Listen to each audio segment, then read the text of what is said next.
Passos para o reavivamento pessoal, cheios do Espírito Santo. Helmut Helbel. Capítulo 2. Qual é a raiz dos nossos problemas?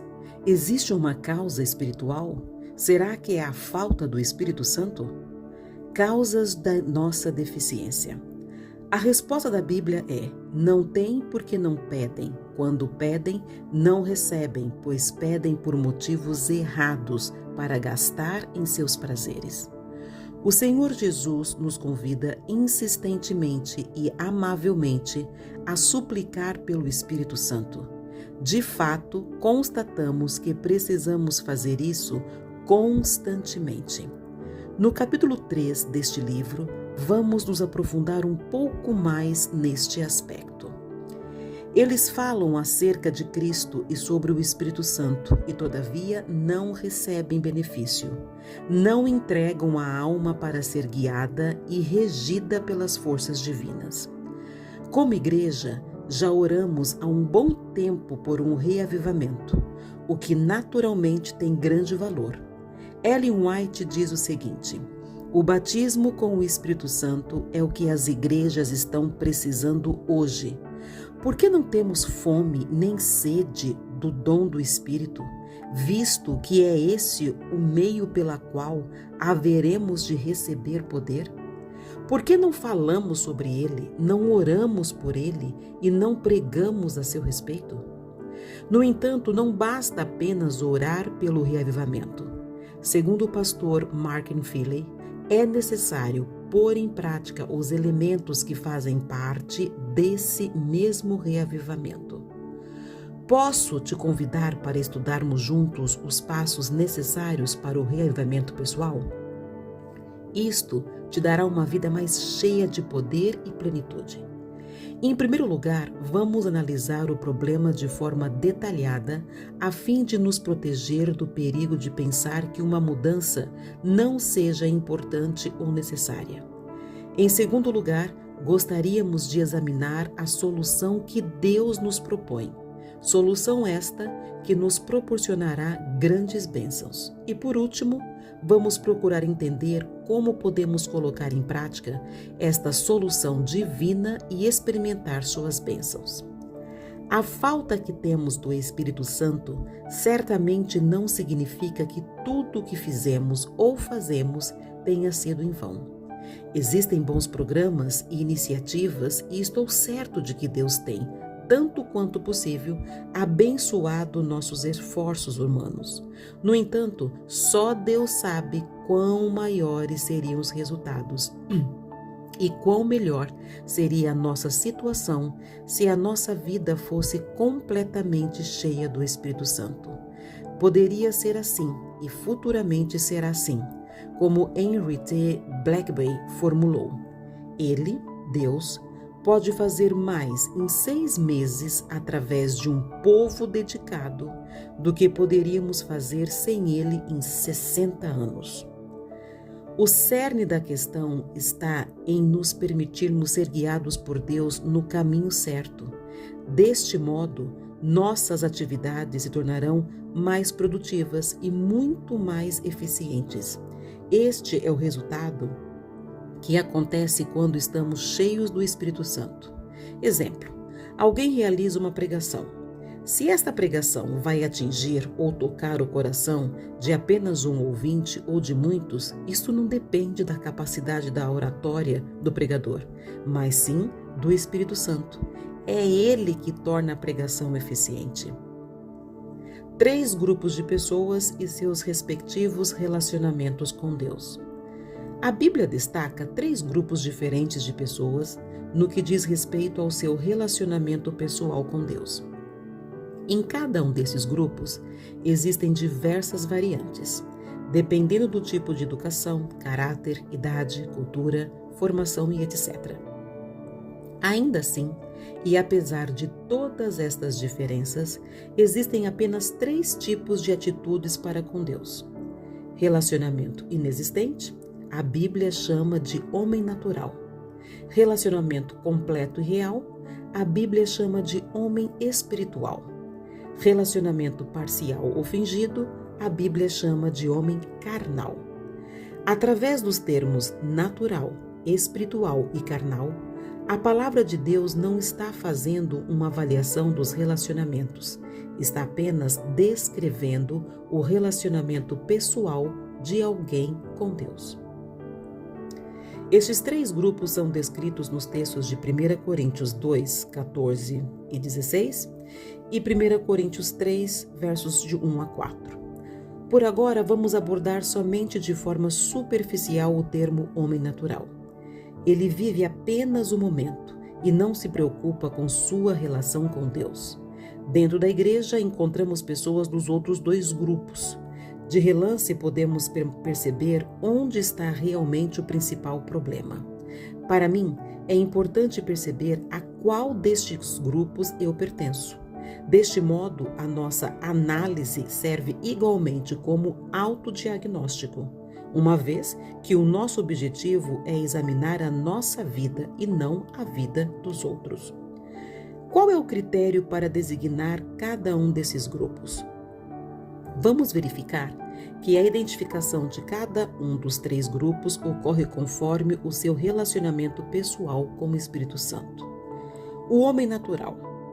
Quem não tem o Espírito não aceita as coisas que vêm do Espírito de Deus, pois lhes são loucura e não é capaz de atendê-los, porque elas são discernidas espiritualmente. 1 Coríntios 2, verso 14. O homem natural não tem qualquer tipo de relacionamento com o Espírito Santo. Vive neste mundo pensando raramente em Deus, ou até mesmo sem pensar nele. Os homens carnais e espirituais estão na igreja. Estes dois grupos aparecem descritos em 1 Coríntios 2 e 3, em Romanos capítulo 8, versos de 1 a 17 e em Gálatas capítulo 5 e 6. É importante notar que o critério usado para diferenciar esses dois grupos é o relacionamento com o Espírito Santo. Tudo isto porque Deus estabeleceu o Espírito Santo como o único elo de ligação entre o céu e a terra. O coração tem de estar aberto à influência do Espírito. Ao contrário, não pode ser obtida a bênção de Deus. O membro espiritual na igreja. Vamos ler o texto de 1 Coríntios capítulo 5, versos 15 e 16. Mas o que é espiritual discerne bem tudo, enquanto ele por ninguém é discernido. Pois quem jamais conheceu a mente do Senhor para que possa instruí-lo? Isaías 40, verso 13. Mas nós temos a mente de Cristo. O homem espiritual é um cristão autêntico. Ele é chamado de espiritual porque está cheio do Espírito Santo. Neste caso, o relacionamento com o Espírito Santo também é o critério utilizado para designar alguém como espiritual. Este indivíduo tem um bom e crescente relacionamento com o Espírito Santo, de tal modo que Jesus é o centro da sua vida, ou seja, Jesus assume o trono do seu coração. O homem espiritual entregou-se de todo o coração a Jesus. E esta mesma condição é confirmada diariamente pela entrega do seu eu a Jesus, entregando tudo o que é e o que tem. Este mesmo indivíduo é identificado na mensagem a Laodiceia como sendo quente e na parábola das 10 virgens como sendo sábio. Os textos de Romanos 8, versos 1 e 17 e Gálatas 5 revelam ainda mais sobre este homem. Ele tem uma vida mais abundante, ou tal como Paulo descreve, para que sejais cheios até a inteira plenitude de Deus. Efésios capítulo 3, verso 19. Colossenses capítulo 2, verso 9. O segredo de uma vida feliz é este: ser um cristão espiritual com Jesus no coração através do Espírito Santo. O membro carnal na igreja. Um indivíduo pode ser membro da igreja por um curto ou longo período. No entanto, ser carnal, se por acaso você chega à conclusão de que é atualmente um cristão carnal, não fique aborrecido por isso. mas alegre-se pelo fato de que você tem a possibilidade de mudar imediatamente a sua situação. Estou plenamente convencido de que a maior parte dos cristãos carnais desconhece a sua condição e tem o desejo de ter uma vida de fé mais abundante. Na maior parte dos casos, eles nem têm culpa da sua ignorância. Considere o fato de que você vai sentir uma grande alegria quando começar a viver uma vida com Jesus, através da presença do Espírito Santo no seu coração. Jesus diz em João, capítulo 15, verso 11, para que a minha alegria esteja em vocês e a alegria de vocês seja completa. Além de obter uma esperança bem fundamentada para a vida eterna, você poderá, passo a passo, experimentar vida abundante através dessa transformação. Leia o que Jesus diz em João 10:10. Vamos aprofundar este ponto mais tarde. Oração. Pai nosso que estás nos céus, ajuda-me a refletir nesta pergunta. Sou um cristão carnal? Se realmente sou um cristão carnal, ajuda-me imediatamente a reconhecer isso. Opera o teu querer em mim e ajuda-me a estar disposto a aceitar tudo o que desejas. Guia-me para uma vida cristã plena de alegria e também a vida eterna que tu prometestes. Renova o meu coração. Obrigado por atenderes a minha oração. Amém. Vamos ler em 1 Coríntios capítulo 3, versos de 1 a 4. O que o apóstolo Paulo disse aos membros carnais. Irmãos, não lhe pude falar como a espirituais, mas como a carnais, como a criança em Cristo. Dei-lhes leite e não alimento sólido, pois vocês não estavam em condições de recebê-lo. De fato, vocês ainda não estão em condições, porque ainda são carnais. Porque visto que há inveja e divisão entre vocês, não estou sendo carnais e agindo como mundanos? Pois quando alguém diz, eu sou de Paulo, e outro, eu sou de Apolo, não estão sendo mundanos? Podemos ver claramente neste texto que o relacionamento pessoal com o Espírito Santo é o critério para a designação neste grupo. O apóstolo Paulo menciona 3 vezes nestes versículos que eles são carnais, referindo-se aos membros da igreja de Corinto. O que significa ser carnal? Significa que esta pessoa vive pelo poder da carne, ou seja, da sua própria força e habilidade. Também significa que esta pessoa não está cheia do Espírito Santo ou não está cheia o suficiente. Muitos pensam que este grupo é constituído apenas de pessoas que vivem em pecado aberto, mas existem variações de pecado dentro deste grupo. Gostaria de voltar a ressaltar que dentro de cada um destes grupos existem muitas diferenças. Paulo se dirige às pessoas carnais como queridos irmãos. Isto prova que ele estava tratando com membros da igreja. Paulo não podia falar como a espirituais. Isso significa que eles não estavam cheios do Espírito Santo ou então não estavam cheios o suficiente. Ele precisava conversar com eles como a criancinhas em Cristo. Isto mostra que eles não cresceram na fé como deveriam. Podemos ter grande conhecimento da Bíblia e mesmo assim não ter crescido espiritualmente. O crescimento espiritual depende da nossa entrega total a Jesus e da vida contínua do Espírito Santo. Para Paulo, era muito importante que os cristãos carnais da igreja de Corinto se tornassem cristãos espirituais. Muitos cristãos carnais estão insatisfeitos com sua vida espiritual, estão decepcionados e sofrem com o sentimento de que tudo é sem sentido, ou consideram que tudo exige muito esforço. Outros cristãos carnais se acostumam ou aceitam essa situação e ficam satisfeitos. Talvez eles digam, nós somos pecadores e não podemos mudar mais nada.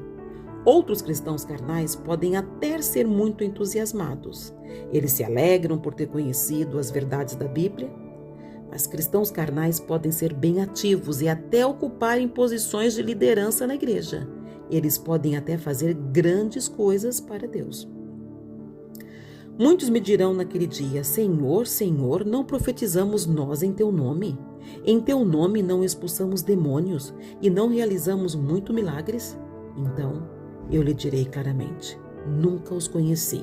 Afastem-se de mim, vocês que praticam o mal. Mateus capítulo 7, versos 22 e 23. Qual é o problema? Jesus diz que ele não os conhece. Eles não tinham uma comunhão verdadeira com Cristo, somente na aparência. Ou não aconteceu uma entrega de vida, ou esta entrega não foi mantida. Jesus não viveu atrás do Espírito Santo no coração deles. Logo, não tinham uma relação pessoal com Cristo. Assim, pode haver uma aparente conexão com Cristo. Como saber se Cristo está em nós? Li algumas palavras de grande seriedade a respeito. Antes de citá-las, quero dizer que através da vida do Espírito Santo, podemos ser libertos daquilo que vamos ler agora. Um espírito contrário ao de Cristo está a negá-lo, independentemente de qualquer profissão de fé que possa fazer. Os homens podem negar a Cristo pela maledicência, por conversas destituídas do bom senso, por palavras inverídicas ou descorteses, podem negá-los esquivando-se às responsabilidades da vida, pela busca dos prazeres pecaminosos, podem negá-lo conformando-se com o mundo, por uma conduta indelicada, pelo amor às próprias opiniões, pela justificação própria, por nutrir dúvidas, por ansiedades desnecessárias e por deixar-se estar em pensamentos sombrios. Por todas essas coisas, declaram não ter consigo a Cristo. Isso pode ser rapidamente mudado pela graça de Deus. No capítulo 5, vamos voltar a este assunto. Por que é tão importante se entregar a Deus completamente? A palavra de Deus diz: portanto, irmãos, rogo-lhes pelas misericórdias de Deus que se ofereçam em sacrifício vivo, santo e agradável a Deus. Este é o culto racional de vocês. Romanos capítulo 12, verso 1. Deus deseja libertar-nos do nosso próprio eu, da escravidão do pecado. Mas como isso requer uma completa transformação, uma renovação de toda a nossa natureza, é necessário rendermos-nos inteiramente a Ele. Nosso ego é ofendido facilmente, ciumento, irritado e ressentido, e etc. Deus quer nos libertar dessas atitudes. Convida-nos a entregar-nos a Ele, a fim de que possa efetuar em nós a sua vontade. A nós compete escolher se queremos ser libertados da escravidão do pecado para participar da gloriosa liberdade dos filhos de Deus. Deus responde ao nosso compromisso inicial, nos concedendo um novo nascimento. João, capítulo 3, verso do 1 ao 21. Depois disso, é importante permanecer entregue através de constante renovação. Falaremos mais sobre isso na terceira sessão. Morris Vanden fala sobre como render nossas vidas a Deus. Não existe tal coisa como entregar parcial. Não é possível fazer uma entrega parcial. Do mesmo jeito que não é possível ser um pouco grávida, ou você é, ou você não é. Não há meio termo. Ellen White disse o seguinte sobre a entrega diária: unicamente os que se tornarem coibreiros de Cristo, só os que disserem: Senhor, tudo quanto possuo e sou te pertence, serão reconhecidos como os filhos e filhas de Deus. Assim, uma pessoa pode estar na igreja e ainda estar perdida. Como é trágico. A parábola sobre as 10 virgens e as mensagens para a igreja de Laodiceia também ilustram isso. Por que o carnal tem tanta dificuldade em identificar o que lhe falta? Como a vida de uma pessoa carnal também é preenchida com religião, muitas vezes ela não percebe que está faltando algo vital, uma íntima e salvadora comunhão com Deus. Se não permitirmos que Cristo governe nossa vida por completo, Ele permanecerá fora, batendo a porta a nos chamar. Apocalipse capítulo 3, verso 20. E Ele diz: se isso não mudar, vou vomitar-te da minha boca. Existe ainda outro fator. Por causa do nosso fundamento doutrinal forte, baseado somente na Bíblia, nós temos convicções muito cerradas, mas devemos estar abertos para novas compreensões. Nós temos a certeza de que cremos na verdade e isso nos emociona.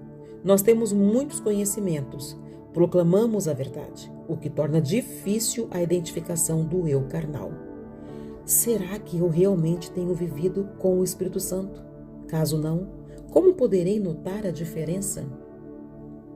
Um pastor relatou: acabei de receber um telefonema de uma irmã que participa do nosso programa de oração de 40 madrugadas. Detalhes sobre isso no capítulo 5. Ela disse que isso mudou a sua vida. Ela se perguntava o tempo todo o que estava faltando em sua vida espiritual. E agora ela sabe: o Espírito Santo. Eu gostaria que você pudesse ouvir o seu testemunho. Ela disse que notou pela primeira vez o que era ter um relacionamento com Deus. Outros também já perceberam essa mudança em sua vida. Muitas pessoas percebem que está faltando agora, mas não sabem o que é. Muitos sentem que precisam de mais alguma coisa, mas não sabem o que é ou como obtê-lo. Eu sou grato porque em 1 Coríntios capítulo 3, versos de 1 a 4, podemos encontrar a palavra ainda 3 vezes, porque ainda são carnais. Isso nos mostra que é possível para a pessoa carnal se tornar espiritual. Ninguém tem que permanecer carnal. Estando na igreja, a pessoa tem uma boa chance de perceber e mudar essa situação. Mais tarde vamos conversar sobre como se tornar um cristão espiritual. Outros aspectos a serem considerados são a inveja e a discórdia. Como está escrito na Nova Tradução Internacional, porque visto que há inveja e divisão entre vocês. 1 Coríntios 3, verso 3. Segundo Paulo, este comportamento revela que os membros carnais não estão vivendo através do Espírito de Deus, mas sim agindo como carnais, iguais às pessoas mundanas. Eles se comportam como o homem natural, embora em embalagens religiosas. Será que isso é um indicador de que as tensões que acontecem em nossa igreja são causadas principalmente pelos membros carnais? Leia Judas 19.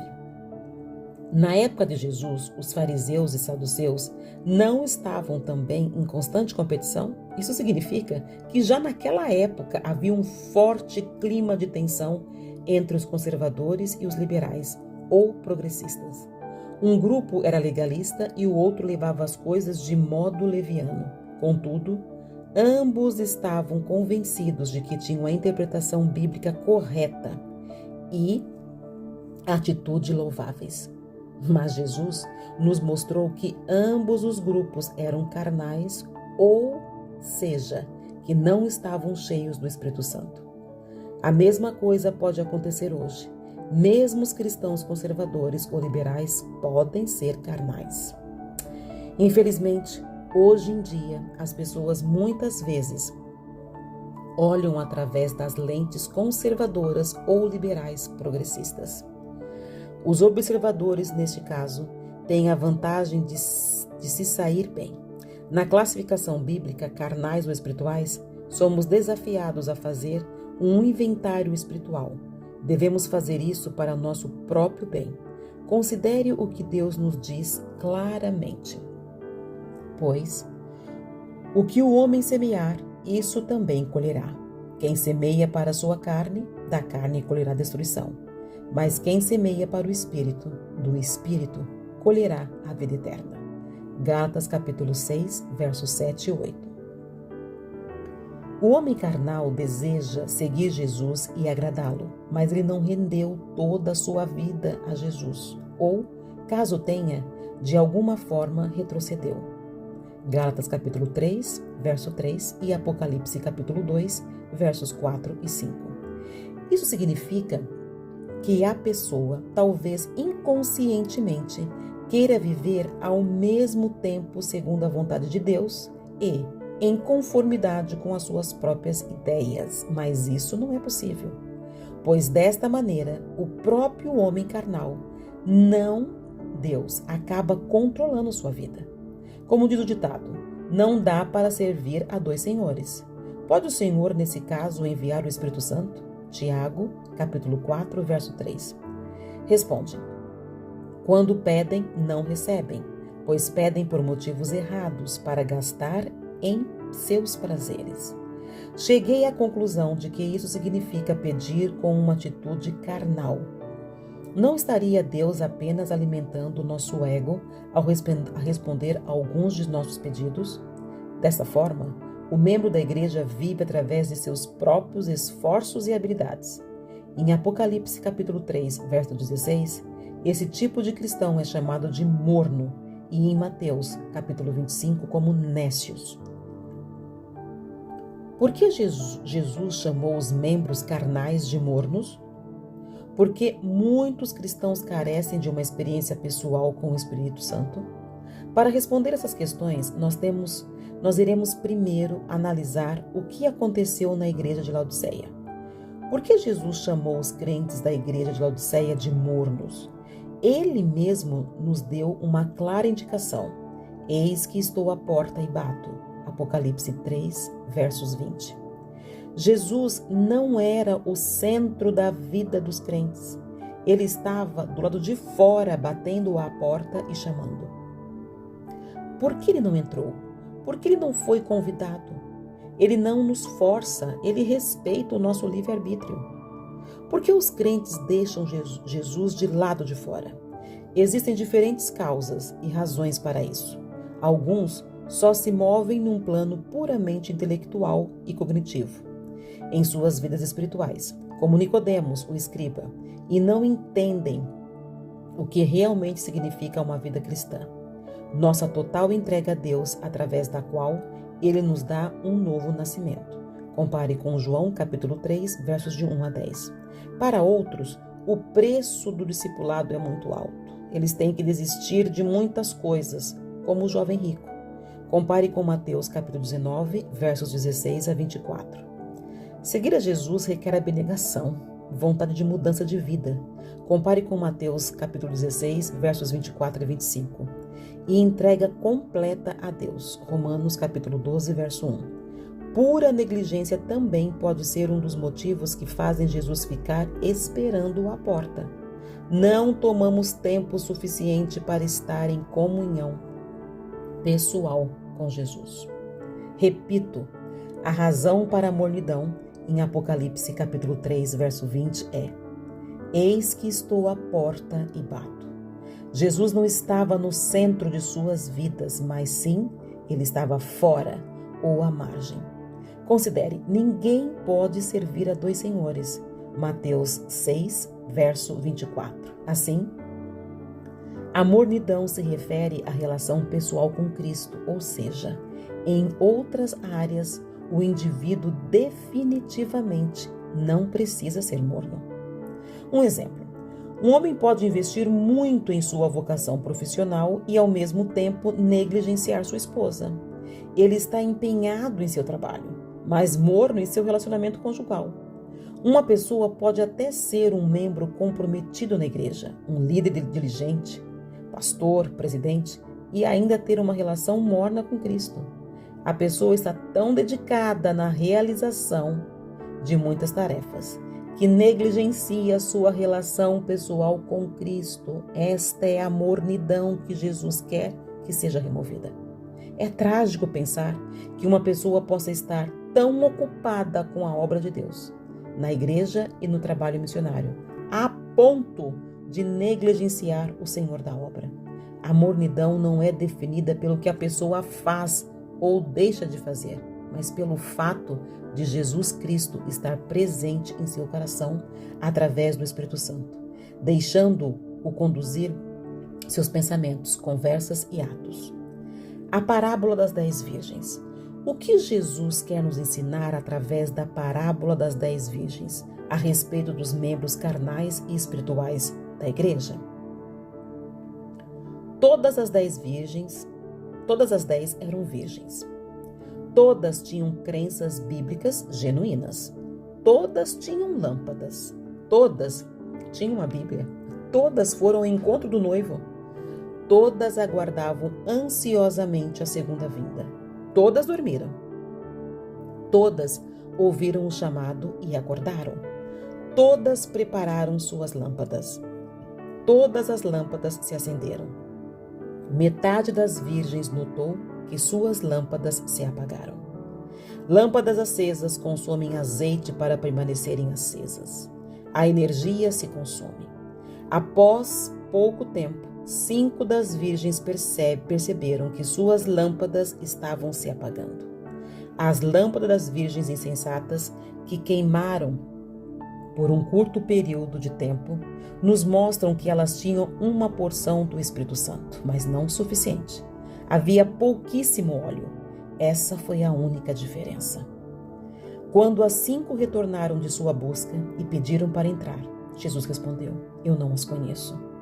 Elas se preocuparam tarde demais com o azeite, ou seja, o Espírito Santo, a porta estava fechada. Através dessa parábola de Jesus, podemos ver claramente que nossa relação pessoal com Ele depende do Espírito Santo. Quem não está cheio do Espírito Santo não será reconhecido por Jesus. Romanos capítulo 8, versos 8 e 9. Diz: aquele que estão na carne não podem agradar a Deus. Se alguém não tem o Espírito de Cristo, esse tal não é dele. Ou seja, de fato, um relacionamento pessoal e real com Jesus só é possível através do Espírito Santo. 1 Coríntios capítulo 3, verso 24. Deste modo sabemos que Ele permanece em nós pelo Espírito que nos deu. Isto significa que a certeza que tenho da minha plenitude no Espírito Santo, ao mesmo tempo, me dá a garantia de que eu estou em Cristo e Ele está em mim. Esta é exatamente a experiência que uma irmã teve quando participou dos 40 dias de oração, através da presença do Espírito Santo em sua vida. Ela experimentou uma relação com Deus completamente diferente e outros notaram a mudança que tomou lugar em sua vida. Uma irmã do sul da Alemanha escreveu o seguinte depois de ter estudado este livro. Este livro, junto com as instruções do livro 40 Dias, Oração e Devoção para preparar para a segunda vinda, escrita por Dennis Smith, 40 dias de oração e devoções para se preparar para a segunda vinda, disponível em inglês e espanhol. Tornou-se uma grande e esperada bênção em minha vida. Assim como eu, muitos outros membros da nossa igreja têm confirmado que algo estava faltando em nossa experiência de fé. E agora temos o privilégio de experimentar Jesus transformar nossas vidas. Ele ainda está trabalhando em nós e, passo a passo, está atraindo-nos para mais perto dele. Um irmão escreveu o seguinte: o livro Passos para o Reavivamento Pessoal me tocou profundamente. Fui especialmente impactado pelo capítulo sobre as 10 virgens e pelo seguinte trecho: se alguém não tem o Espírito de Cristo, não pertence a Cristo. Romanos capítulo 8, verso 9. De repente, eu não tinha certeza se eu tinha o Espírito Santo e se ele estava trabalhando em mim. Eu estava sentindo dolorosamente a falta dos frutos correspondentes à presença dele em minha vida. Hoje, eu terminei de ler o livro. Uma infinita e profunda tristeza tomou conta de mim. Então, eu li a oração da página 75 e senti um profundo desejo de receber o Espírito Santo e que Deus, o Pai, opere suas transformações em meu coração conforme a sua vontade. Obrigado por esse livro e pelas palavras que me comoveram profundamente. A.P. A maior tragédia para o cristão carnal é que ele não receberá a vida eterna se sua condição espiritual não mudar. Se alguém não tem o Espírito de Cristo, não pertence a Cristo. Romanos capítulo 8, verso 9. Concluindo, a diferença entre o membro espiritual e o membro carnal tem a ver com o Espírito Santo. O cristão espiritual está cheio do Espírito Santo. O cristão carnal não é ou não está suficientemente preenchido pelo Espírito Santo. Se você perceber que é um cristão carnal, não fique frustrado. Deus está lhe oferecendo um remédio, o Espírito Santo. Em alguns círculos, o Espírito Santo é superestimado. Por outro lado, em outros círculos, ele é negligenciado. Que o Senhor nos ajude a alcançar o equilíbrio bíblico.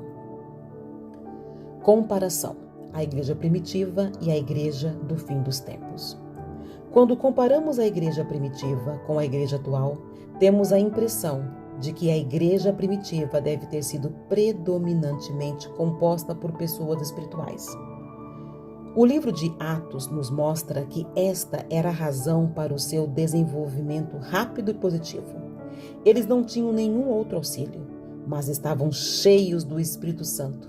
Atualmente, nós temos excelentes recursos em abundância, mas não permitimos que o Espírito Santo trabalhe. A.W. Tozer disse: se o Espírito Santo fosse retirado de nossa igreja hoje, 95% das coisas que nós fazemos continuaríamos a fazer e ninguém notaria a diferença.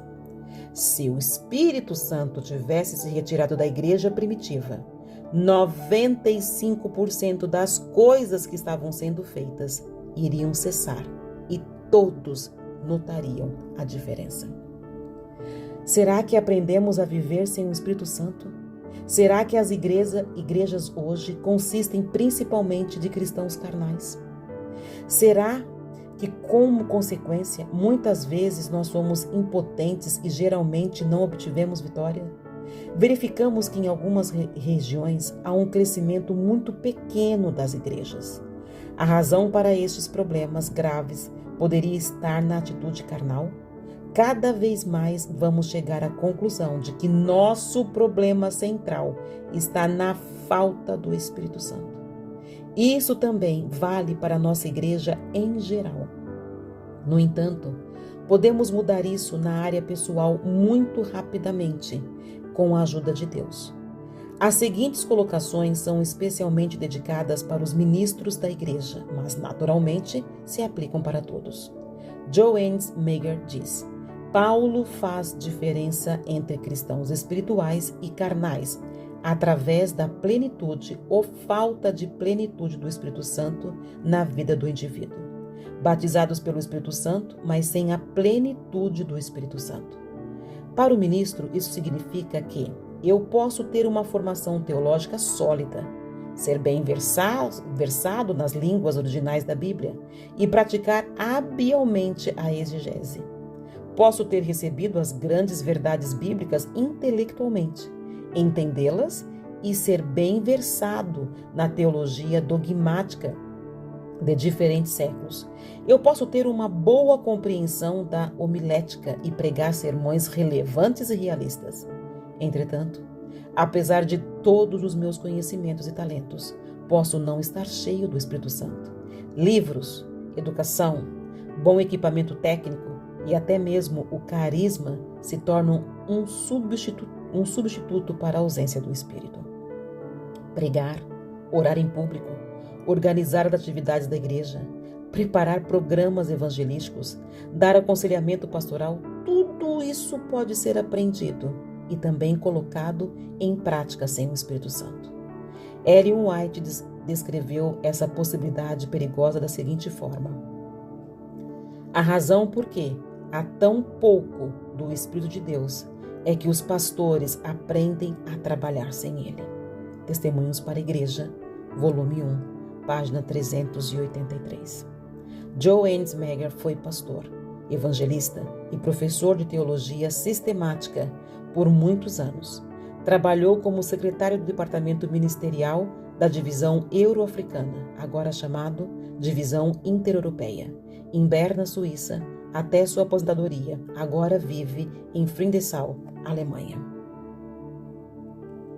Para resumir, Ser carnal significa viver por meio de nossas capacidades e habilidades humanas, sem ser preenchidos com o Espírito Santo ou com apenas uma porção insuficiente dele. O principal problema do cristianismo carnal. As grandes leis éticas da Bíblia, amar seu inimigo, perdoar a todos por tudo, vencer o pecado, etc., só podem ser alcançadas através do poder do Espírito Santo, não através do esforço humano. Isso nos mostra que o principal problema do cristianismo carnal é que a vida passa a estar baseada apenas em esforços humanos. Não podemos realizar a vontade de Deus apenas por nossas forças.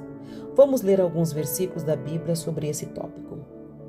Isaías capítulo 64, verso 6. Todos os nossos atos de justiça são como trapo imundo. Jeremias capítulo 13, verso 23. Será que o etíope pode mudar a sua pele? Ou o leopardo as suas pintas? Assim também, vocês são incapazes de fazer o bem, vocês que estão acostumados a praticar o mal. Ezequiel capítulo 36, versos 26 e 27. Darei a vocês um coração novo e porei um espírito novo em vocês. Tirarei de vocês o coração de pedra e lhes darei um coração de carne. Porei o meu espírito em vocês e os levarei a agirem segundo os meus decretos e a obedecerem fielmente às minhas leis. Romanos capítulo 8, verso 7. A mentalidade da carne é inimiga de Deus, porque não se submete à lei de Deus, nem pode fazê-lo. Ou a mente regida pela carne é inimizade contra Deus, pois não está sujeita à lei de Deus, nem pode fazê-lo. Ellen White disse muito claramente e com precisão: aquele que está tentando alcançar o céu por suas próprias obras, guardando a lei, tenta uma impossibilidade. O homem não pode ser salvo sem obediência, mas suas obras não devem vir de si mesmo. Cristo deve operar nele o querer e o realizar, segundo a sua boa vontade. Acredito que essas referências demonstram que não somos capazes de fazer a vontade de Deus sem o Espírito Santo. Nossa principal preocupação deve ser a de escolhermos sempre a vontade de Deus, e assim Deus nos dará força para realizarmos. Esta é a compreensão exata da doutrina da justificação pela fé, que é extremamente importante e libertadora. No entanto, não podemos discuti-la em detalhes agora. O que pode acontecer quando tentamos realizar algo que ultrapassa nossas forças? Eu não consigo fazer isso. Falhei de novo. O que acontece no minuto em que me dou conta de que minha incapacidade? Provavelmente me sentiria frustrado. Eu penso que esse problema é muito mais frequente na geração mais jovem do que na mais velha. As pessoas mais velhas ainda têm um senso mais forte do dever, um senso de obediência na família, escola e trabalho. Assim, elas não ficam tão facilmente irritadas por uma decepção como seria o caso das pessoas mais jovens. Porém, este problema é igualmente presente entre jovens e idosos. A diferença é que a pessoa mais jovem percebe isto mais nitidamente. Viajar pelo caminho da fé, através da sua própria força, é o maior problema de todo cristão carnal, quer ele tenha consciência disso ou não. Como vamos resolver este problema? Uma pessoa pode orar mais intensamente pela ajuda de Deus e decidir tentar se esforçar mais. Já outra pessoa pode pensar, não é necessário considerar esses assuntos de forma tão rigorosa, e passa a levar as coisas de forma mais casual e se sentir mais livre. Outra pessoa pode até abandonar completamente sua fé e até se sentir melhor. O único problema é que essas soluções aparentes são falsas e as consequências virão mais cedo ou mais tarde. A solução correta é levar as leis de Deus a sério, porque Ele nos ama e suas leis são para o nosso próprio bem. No entanto, precisamos do poder de Deus para isso. O caminho certo é viver no poder do Espírito Santo. Assim, haverá aumento da alegria, motivação e energia para tomar as decisões corretas. O problema central. Penso que podemos reconhecer onde está o nosso verdadeiro problema. Tem a ver com o cristianismo carnal. Ficou claro porque Jesus não quer ter nenhum seguidor morno. Esses seguidores não têm vida em abundância como Deus nos quer dar e são um mau exemplo, embora a maioria deles nem tenha consciência disso. O problema é muito mais grave do que pensamos. Cristãos de coração dividido são piores que os infiéis. Por suas palavras enganosas e posição evasiva, levarão muitos a se desviar do caminho reto. No livro Christ of Righteousness, Cristo, Nossa Justiça, escrito por Arthur G. Daniel, podemos encontrar o seguinte: formalismo é extremamente enganoso e destrutivo. É o precipício escondido e inesperado que ameaçou destruir a igreja muitas vezes através dos séculos. Paulo nos adverte que esta aparência de piedade, em 2 Timóteo capítulo 3, verso 5, sem o poder de Deus, sem o preenchimento do Espírito Santo, seria um dos perigos dos últimos dias, e nos censura a não nos deixarmos levar por essa atitude confortável e enganosa. Possíveis fatores que levam ao cristianismo carnal. Existem diversos fatores ou razões que podem levar a um cristianismo carnal. 1. Ignorância. Nós não nos dedicamos o suficiente com o tema vida com o Espírito Santo, ou não encontramos a maneira para colocá-la em prática. 2. Incredulidade ou pouca fé. Estar cheio do Espírito Santo tem como pré-requisito a entrega total de nossa vida a Jesus Cristo. Talvez não estejamos conscientes disso, ou talvez tenhamos medo de que o Senhor nos dirija de maneira diferente do que esperamos. Isso significa que nós não confiamos o suficiente no amor e na sabedoria de Deus. 3. Conceitos errôneos. Muitas pessoas podem pensar que estão cheias do Espírito Santo, mesmo que elas, na realidade, não estejam por completo ou estejam apenas parcialmente. Esse parece ser o problema mais frequente. 4. Estar muito ocupado. As pessoas estão tão sobrecarregadas que elas acham que não têm tempo para manter um relacionamento com Cristo. Ou tomam pouquíssimo tempo com Cristo e não fazem qualquer progresso ao conectar-se com Deus. 5.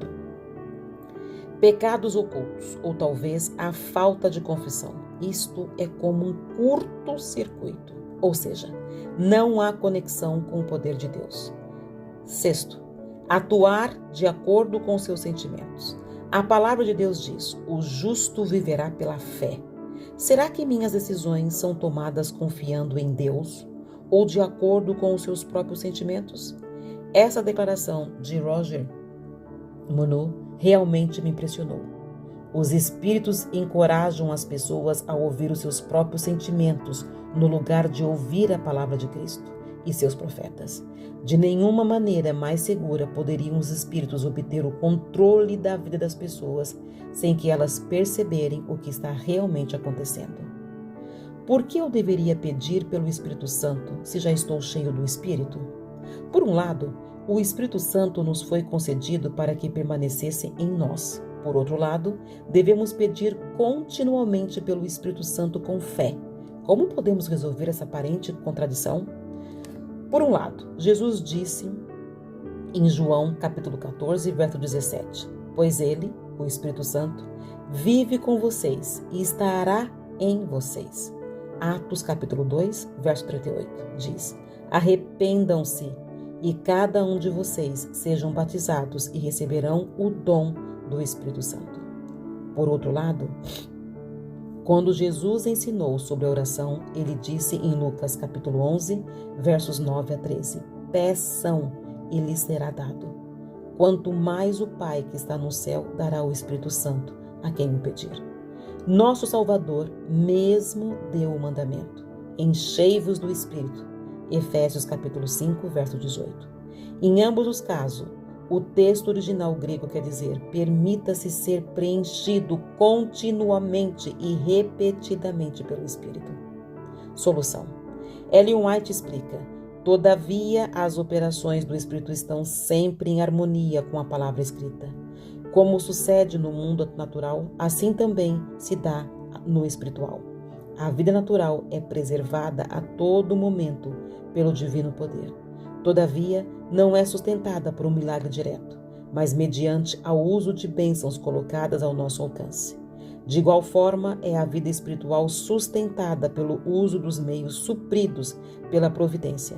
Se o seguidor de Cristo quiser crescer até chegar a varão perfeito, à medida da estatura completa de Cristo, Efésios capítulo 4, verso 13, precisa comer do pão da vida e beber da água da salvação. Precisava vigiar, orar e trabalhar, dando em todas as coisas atenção às instruções de Deus em sua palavra. Nossa vida começa no nosso nascimento. Para manter essa vida, temos que comer, beber, fazer exercícios, etc. Nossa vida espiritual funciona exatamente da mesma maneira. Recebemos o Espírito Santo através do nosso batismo por imersão. Nascemos de novo e esta vida espiritual deve permanecer em nós para sempre. Para manter esta vida espiritual, é necessário utilizar os meios espirituais que Deus preparou para nós. O Espírito Santo, a palavra de Deus, a oração, o nosso testemunho e etc. Jesus disse em João capítulo 5, verso 4, permaneçam em mim e eu permanecerei em vocês. Veja o que Ellen White diz a respeito disso. Permanecer em Cristo significa receber constantemente de seu Espírito uma vida de inteira entrega a seu serviço. É por isso que precisamos pedir diariamente pelo Espírito Santo com fé, nos rendendo ao Senhor todas as manhãs, com tudo o que temos e somos. Onde estou? Você conseguiu reconhecer a qual grupo você pertence? Quando minha querida mãe tinha 20 anos, um homem perguntou a ela o que Deus significa para você. Ela respondeu que não estava interessada em fé. Ele então respondeu: e se você morresse essa noite? Este comentário duro teve um efeito muito positivo, pois a levou a fazer um compromisso com Jesus e sua igreja. Talvez essa sugestão vá ajudá-lo também. Suponha que você morra hoje, ataque cardíaco, acidente. Você tem a certeza da vida eterna com Jesus Cristo? Não permaneça incerto. Sua felicidade depende disto. Fiquei muito alarmado quando comecei a compreender a magnitude deste problema, a falta do Espírito Santo. Eu pensei e orei muito se eu deveria ou não acrescentar o seguinte parágrafo. Eu vou arriscar, porque nossa felicidade nesta vida e na vida eterna depende disso. Além do mais, isso possui grande influência no casamento, na família, na igreja e no nosso trabalho diário. Não sei se isso se aplica a todos, mas eu quero ser ajudada para as pessoas, quero ser ajuda para as pessoas, uma vez que tenho sido ajudado também. É crucial que todo aquele que é carnal perceba isso. Caso contrário, ele não poderá mudar essa situação, mesmo com a ajuda de Deus. Deus, em seu amor, quer nos abençoar ricamente, através de um relacionamento íntimo com Jesus Cristo, proporcionado pelo Espírito Santo. Como resultado, grande perda pode ser evitada e bênçãos imensuráveis podem ser experimentadas se nós ainda não temos este relacionamento íntimo com Jesus. Podemos alcançar isto imediatamente com a ajuda de Deus. Mais detalhes nos capítulos 3 e 5. O problema do cristianismo carnal é descrito na Bíblia de diferentes maneiras. Os diferentes grupos e as pessoas diferentes que compõem esses grupos podem ter enfoques variados, mas o problema central é o mesmo. As descrições são: conforme a carne ou carnal, Romanos capítulo 8, versos de 1 a 17, 1 Coríntios capítulo 3, versos de 1 a 4, Gálatas capítulo 5, versos 16 e 21 e outros textos. Tolo. A parábola das 10 virgens, Mateus capítulo 25, versos de 1 a 13, o estado da igreja representada pelas virgens tolas é também descrito como Laodiceia. Morno. Carta a Laodiceia, Apocalipse capítulo 3, versos 14 a 21. Melhor seria que você fosse frio ou quente. Apocalipse capítulo 3, verso 15. Não é incrível? Jesus prefere o frio ao morno. Qual é a razão disso? Cristãos com coração dividido são piores que os infiéis, pois suas palavras enganosas e a posição de falta de entrega leva muitos a extraviar-se. Os infiéis manifestam sua bandeira. O cristão morno engana ambas as partes. Nem é bom mundano, nem bom cristão. Satanás serve-se dele para fazer uma obra que nenhum outro pode realizar. Não nasceu de novo, ou deixou de permanecer nessa condição. João capítulo 3, versos de 1 a 21. O novo nascimento é uma experiência rara nos dias de hoje.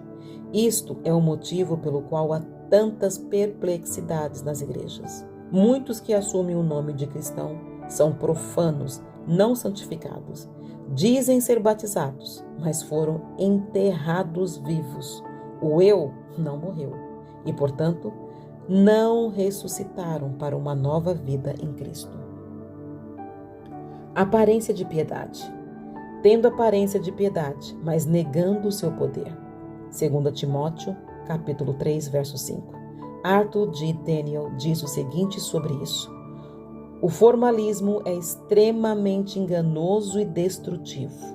É o precipício escondido e inesperado que ameaçou destruir a igreja muitas vezes através dos séculos. Paulo nos adverte que esta aparência de piedade, 2 Timóteo capítulo 3, verso 5, sem o poder de Deus, sem o preenchimento do Espírito Santo, seria um dos perigos dos últimos dias e nos adverte a não nos deixarmos levar por essa atitude confortável e enganosa. Também podemos encontrar algumas declarações impactantes de Ellen White, apenas alguns. Em meu sonho, uma sentinela se achava à porta de um importante edifício e perguntava a cada um que queria entrar: recebeste o Espírito Santo? Tinha na mão uma fita métrica e apenas muito poucos eram admitidos a entrar no edifício. Nenhum entre 20 está pronto. É uma solene declaração que faço à igreja de que nenhum entre 20 dos nomes que se acham registrados nos livros da igreja está preparado para finalizar sua história terrestre e achar-se-ia tão verdadeiramente sem Deus e sem esperança no mundo como pecador comum. Por que estamos tão sonolentos? Porque os soldados de Cristo estão tão sonolentos e indiferentes? É porque entretêm tão pouca e verdadeira comunhão com Cristo, porque se acham tão destituídos do seu espírito. Um grande perigo. Não me demorei aqui sobre a brevidade e incerteza da vida, mas há um terrível perigo que muitos subestimam e que não é compreendido suficientemente. Em adiar atender à voz suplicante do Santo Espírito de Deus, preferindo viver em pecado, pois isto é o que é, na verdade, esse retardamento. Qual é o pai dos pecados? Por que eles não creem em mim? João, capítulo 16, verso 9. O sinal de que nós realmente acreditamos e confiamos em Jesus é a nossa completa rendição a Ele. Tem a ver com nossa entrega completa e nossa vontade de segui-lo em tudo. Eu quero reafirmar. Acrescentei esse trecho porque acredito que ele contribui para a nossa felicidade, nesta vida e na vida eterna. Isto também agrega influência sobre o casamento, a família e a igreja. Perguntas e mais perguntas. A questão crucial é se você está cheio do Espírito Santo ou não. Mas como é que uma pessoa pode reconhecer se está cheia do Espírito Santo? Quais são os pré-requisitos necessários? Quais são os resultados positivos de uma vida com o Espírito Santo? O que acontece quando você erroneamente pensa que está cheio do Espírito Santo? Seja grato pelos sinais. Agradeçamos ao Senhor porque estamos nos dedicando mais e mais ao tema do reavivamento. Nosso grande e maravilhoso Deus tem razões importantes para estar nos motivando ao reavivamento do Espírito Santo. Quais poderiam ser as razões? Ele quer aliviar nossa deficiência e nos livrar do nosso estado de Laodiceia. Ele quer nos preparar para a breve volta de Jesus e para o tempo especial que antecede sua volta. Ele quer trazer o grande e último reavivamento, Apocalipse capítulo 18, versos 1 e 2, ao mundo através daqueles que guardam os mandamentos de Deus e mantêm o testemunho de Jesus. Apocalipse 12, verso 17, e a fé em Jesus. Apocalipse capítulo 14, verso 12. Agradeçamos também a Deus que todo cristão carnal pode rapidamente se tornar um cristão espiritual e porque todo aquele que vive no Espírito Santo pode crescer para a plenitude de Cristo. Este é o nosso trabalho agora e no futuro também. Agora vamos para mais uma experiência no final desse capítulo. Nova motivação e alegria interior. Uma irmã na igreja me deu o livro Passos para o Reavivamento Pessoal. Fiquei muito impressionado com o conteúdo. Eu estava procurando por algo assim há muito tempo e finalmente tinha encontrado. Então, eu comecei a organizar a minha vida espiritual e só então percebi que eu ainda tinha que fazer uma coisa: entregar-me completamente a Jesus. A partir daí, o Senhor me acordava muito cedo a cada manhã e me dava tempo para fazer minhas devoções pessoais. Estudei um capítulo do livro para as 40 madrugadas por dia. Notei claramente que o meu relacionamento com Jesus cresceu e tornou-se cada vez mais profundo e mais íntimo. O Espírito Santo estava trabalhando em mim. Após a leitura do livro 40 Madrugadas, eu comecei a estudar o volume 2 das 40 Madrugadas. Inclusive, já estudei cada um desses livros 4 vezes. Agora não posso mais fazer nada antes de ter minha comunhão diária com Deus. Os resultados são impressionantes, porque minha nova motivação e alegria interior não podem permanecer despercebidas. Durante esse tempo, tive o privilégio de ter muitas experiências com Deus. Eu também procurei oportunidades para compartilhar minhas experiências. A íntima relação com Jesus faz com que muitas coisas se tornem sem importância e transforma preocupações desnecessárias em assuntos resolvidos. Desejo e oro para que muitas pessoas tenham essa experiência que eu tive o privilégio de ter.